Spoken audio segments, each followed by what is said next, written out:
আসসালামু আলাইকুম এভরিওয়ান, আমি মোহাম্মদ সোহাগ। সো ভিউয়ার্স, আজকে কথা বলবো খুবই গুরুত্বপূর্ণ একটা বিষয় নিয়ে, কবুতর সম্বন্ধে। তো ভিউয়ার্স, এই যে কবুতরটা একটা ডিম পারছে, ও যে আরেকটা ডিম পারবো তার গ্যারান্টি, তার স্ট্রাকচার, তার ভরসা আপনি কিভাবে বুঝবেন? ও যখন একটা ডিম পারবো, ওই ডিমটা আপনার দুই পায়ের মাঝখানে লয়ে দাঁড়িয়ে থাকবে, উমে বসবে না।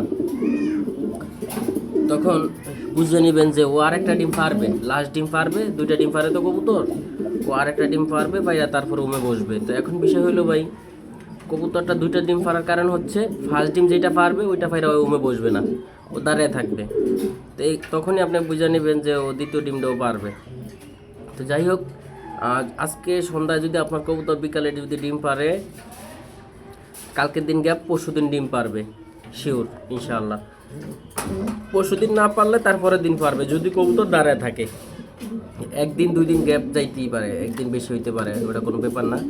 তো ভিউয়ার্স, এই কবুতরটা ধরেন ফার্স্ট ডিম পারছে ইনশাআল্লাহ, আজকে 2 দিন হয়েছে, আগামীকালকে হয়তো লাস্ট ডিম পারবে। আর যারা কবুতরের সম্বন্ধে বুঝে, যারা জানে, তারা আবার কবুতর 5 লাখ দিলে বোঝা যায় যে ডিম আরটা পারবে।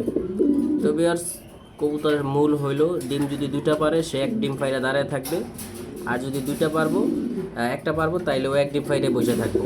তো ভিউয়ার্স, ভিডিওটা যদি ভালো লাগে অবশ্যই লাইক কমেন্ট শেয়ার করবেন, আমার ফেসবুক পেজে ফলো দিবেন, আমাকে সবাই সাপোর্ট করবেন, আমার ইউটিউব চ্যানেল সাবস্ক্রাইব করবেন। ধন্যবাদ। নিত্য নতুন ভিডিও দেখতে আমার পেজের সঙ্গেই থাকুন। আল্লাহ হাফেজ।